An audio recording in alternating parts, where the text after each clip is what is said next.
a lot easier. A semi-playable hand on the left here. Not the nicest of flops, but we've got top pair with the king kicker. Well, we've got top two pairs now.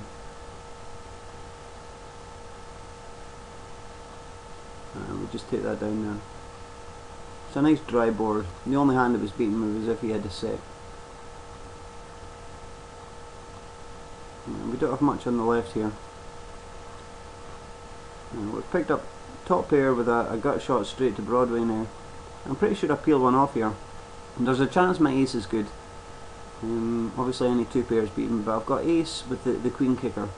So there's a chance my ace is good, and I've got a redraw. So we've got aces and jacks now, and I'm sure I stick a little value bet in here, not a big one. I'm pretty sure he just folds. Obviously if he comes over the top of us, we know he's got a straight. So, nice little value bet. We get called by a lot of other two pairs there. He can't really re-raise unless he's got the straight. So we don't risk too much money there.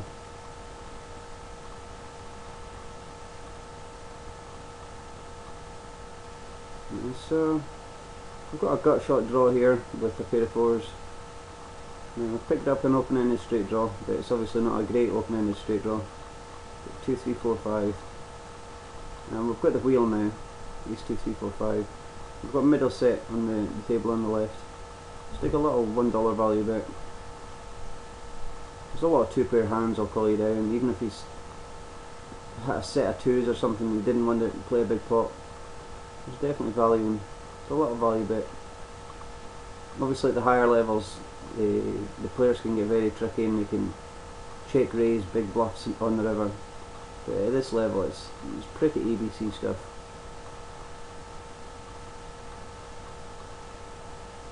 A semi-playable hand on the right here. I can't remember if I actually see a flop. I don't know if I call that raise. I'm pretty sure out of position I just fold it.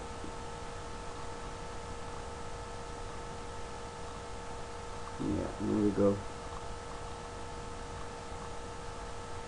A couple of fairly junk hands. I might pay the 25 cents here. Well, I'm not paying the $1.75, and I'm definitely not paying the $6. Would it be nice to see a flop for 25 cents? It's a good thing about the rush poker, you don't really need a lot of patience. The next hand's only 2 seconds away. You've got 4 to a straight on the left here. Quite a strong hand. Definitely calling the 175. There's a lot of players that re-raise there. There's definitely arguments for re-raising, because if you hit the flop, you really do. If it comes any two cards between 7, 8, 9, 10 Jack Queen, or even 6, 7, 8, 9, 10 Jack Queen, and you've got a really good hand. But we pretty much missed the flop there.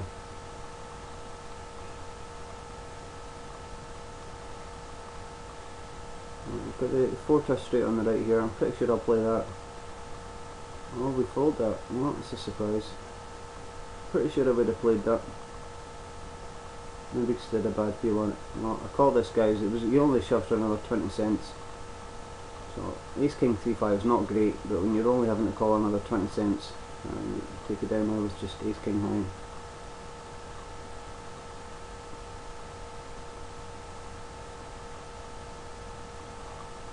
You see all these purple tag players that are jumping up in the tables here. So all these players have had some sort of experience with them before, whether they've made a bad call or whether they've bluffed off their chips. Got these little notes just so that I know. It's hard to, because you're constantly moving tables, it's hard to get reads on players, so it's nice to have the odd note. It's not really a great hand, this pocket queens on the left here. I'm definitely going to try and get in for cheap. There's a chance our queens are good here, but we're not going to go crazy. I don't know if I even call this. No, we just let that go. As I say, even with the overpair, I definitely don't like getting tangled up. There's enough people that'll just throw their money away. I was basically just looking to hope I flop a set, or get lucky and flop the nut flush, or some funky two pairs with the king rag. I'm pretty sure we call that double suited. Well, this is an interesting hand actually. I remember this. The guy raised and I really didn't think his range would be good for a continuation bet on that flop. So we floated with just bottom pair basically. We had a wheel draw as well if a 3 comes, and he bets the turn again I think, and I'm pretty sure I raise him. Not with anything, but I just really don't think he's connected with that flop at all, and we take it down. Because he raised his pre-flop and the flop comes down all those low cards, I really don't think he's connected with that at all. He would need 3-6 to feel really comfortable about his hand. Maybe ace-3 if he's got a wheel. If he's got a set, he's obviously going to continue, but really didn't think he'd connected with that, and we just steal it away from him. I could have never have done that out of possession, but we had possession on him. It's double suited jacks here. It's not a great hand. Yeah, we see the flop, just hopefully nice and cheap. We've got some funky straight draws on the go. Well, we've picked up a gut shot straight draw. If a 5 comes, it's obviously not a draw to the nut straight. We've got top 2 pairs now, which obviously isn't great on this kind of board. I'm pretty sure we don't get carried away. I might stick a little bit in just to see where we are. Yeah, we'll stick a little. If somebody comes over the top, it's an easy fold. Well, we just asked them a question whether they want to. You get some value if somebody wants to chase their flush draw. Yeah, but we just take it down there with 2 pairs, 7 and 8s.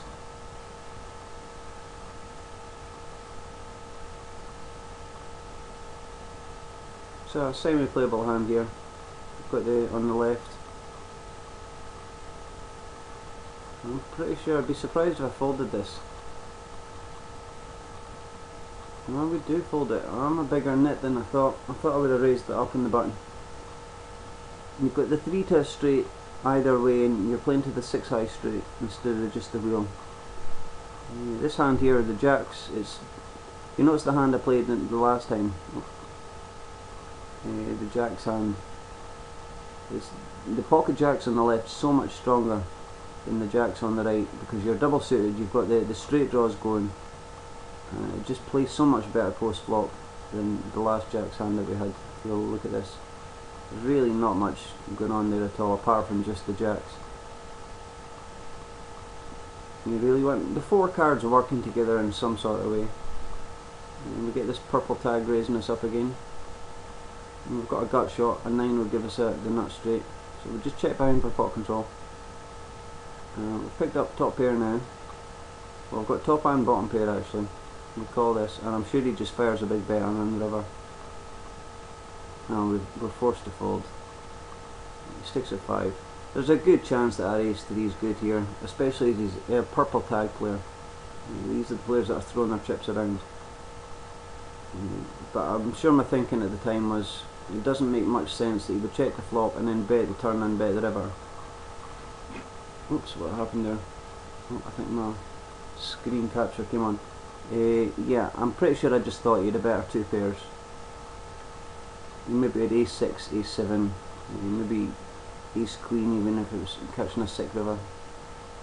Yeah, there's better spots to pick than that. Yeah, that was my screen capture thing kicking in there. Oh, the raise over the queens, not looking to get much action. It'd be nice just to take the blinds down pre-flop. We'll just take that there.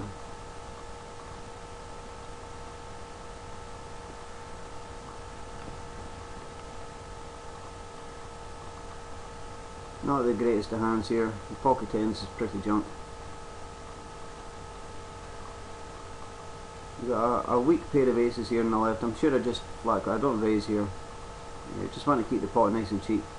That's the good thing about limping in with aces. If you flop your ace, nobody puts you on a set. So it's a lot easier to get paid off. And I'm pretty sure we just fold it here actually. We pretty much missed the flop altogether. Especially with a bet and 2 callers. I really don't fancy my pair of aces here at all.